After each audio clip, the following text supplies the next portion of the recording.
Ndabasuhuje mwese kuri Flow Kitchen in the Creative amahoro meze neza. Twongeye twaje muri gahunda nk'uko bisanzwe tuganira ku gikoni cyacu, ibyo duteka, ibyo turya, ibyo tunywa, amasalade se, ibirungo bitandukanye, tureba ibidufitiye umumaro kugira ngo tubyihate, ndetse niba hari n'ibyo duteka bitwangiza tukabigabanya cyangwa tukabireka. Natinze rero uyu munsi turaganira ku mboga, ku kiribwa cyitwa karoti.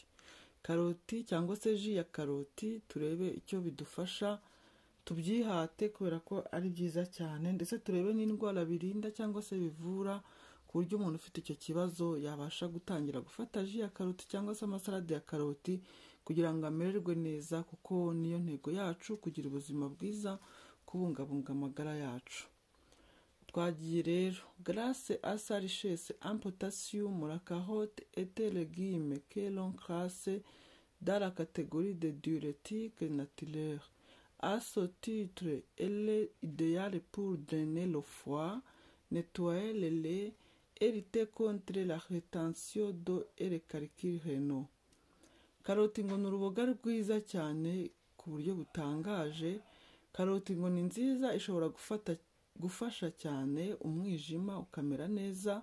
Umwijima muzi ko ari inyama yo mu nda, ariko navuga ngo iri kapitale, ifite akamaro kenshi cyane mu kubungabunga ubuzima bwacu. Iyo umwijima warwaye bishobora gutera n'izindi nyama nyinshi zo mu nda kurwara cyangwa se umubiri wose. Rero karoti ngo ni nziza cyane, ibungabunga ubuzima bw'umwijima ukamera neza.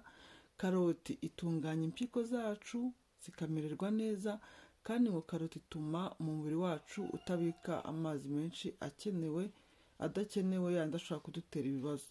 Ikindi ngo ifasha kuri karikireno. Karikireno ni uburwayi bw'impyiko, aho reziteri, imijyana y'inkari izijyana mu ruhago ishobora kugira ikibazo ikarwara ikifunga, ku buryo za nkari zijya mu ruhago bigoranye, akaba ari ko kurwara kw'impyiko nyine. Karoti rero cyangwa se ji ya karoti, iyo yinywa regiriyeroma mu buryo bwagenwe bwiza, bituma ubwo burwayi bw'impyiko budashobora kubaho. Murabizi ko impyiko nayo ari indwara mbi cyane. Iyo yarwaye ni indwara ihangayikisha, ndetse iyo zarwaye biba bigoye. Iyo hatabayeho kuzisimbuza ni ugupfa, kuko abashobora diyalize ni bake, irahenda cyane kwa gusukura impyiko, kandi niyo umuntu ayitinzeho n'ubundi aragera aho bikananirana agapfa. Rero icyiza ni ukwirinda ubwo burwayi bwose, kuko n'uburwayi bw'impyiko buri mu burwayi bugoye cyane, butorohera umuntu na gato, ndetse bugeza no ku rupfu. Rero ji ya karoti iri mu bintu bishobora kukurinda uburwayi bw'impyiko ukamererwa neza. La carotte réduit aussi le mauvais cholestérol et elle est un excellent aliment. Karoti kandi ngo ifite ubushobozi bwo gukura ibinure bibi mu mubiri, ikaringaniza ibinure mu mubiri, agasigaramo ibikenewe, kandi karoti igafasha mu kunanuka. Niba rero ishobora gukamura ibinure, igasohora ibinure bibi mu mubiri, birumvikana ko no kunanuka biba birimo. Umubyibuho udakenewe ntabwo ushoboka ufata ji ya karoti. Est-ce que le jus de carotte est bon pour les diabétiques? Turi kwibaza niba ji ya karoti ari nziza ku barwayi ba diyabete. Reka tubyumve. Les études ont montré que les carottes peuvent aider à réguler le taux de sucre dans le sang et améliorer la sensibilité de l'insuline. Ubushakashatsi bwakozwe bwaragaragaje ko ji ya karoti cyangwa se umuti wa karoti ari byiza cyane ku barwayi ba diyabete, kuko ngo ishobora kugabanya isukari mu maraso, ikagabanya nyine insuline, et améliorer la sensibilité de l'insuline.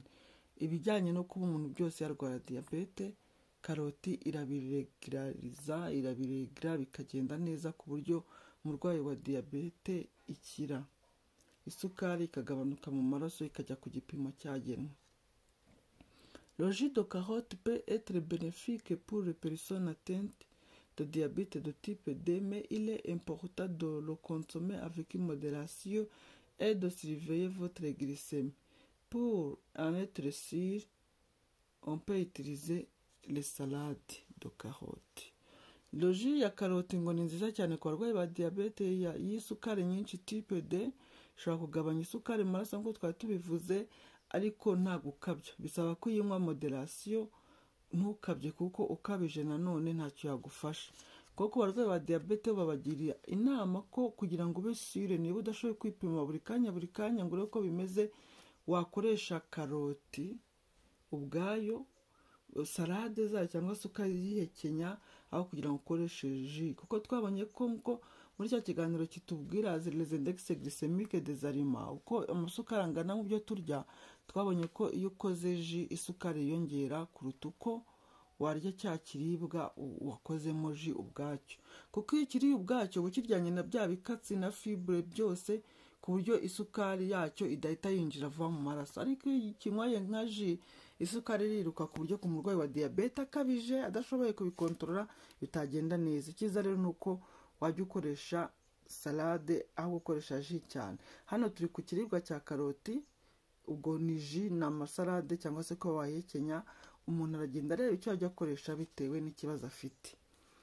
Le jus de carotte peut être réduire l'acide dans l'estomac et les personnes souffrant de gastrite ont souvent pour conseil d'en prendre. Sachez qu'un verre de jus de carotte peut aider à éliminer les calculs rénaux facilement et les conseils pour tout ce qui touche au rein. Ji ya karoti ishobora kugabanya acide mu gifu. Abarwayi b'igifu babagira inama yo kujya bafata ji ya karoti kuko igifu cyabo kiroroha bakamererwa neza.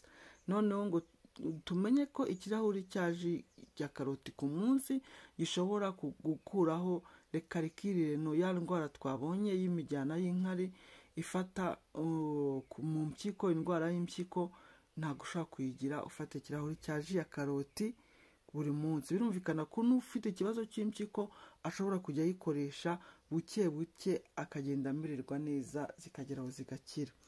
Avec un verre de jus de carotte par jour pour vous assurer de prendre soin de votre santé sans complication.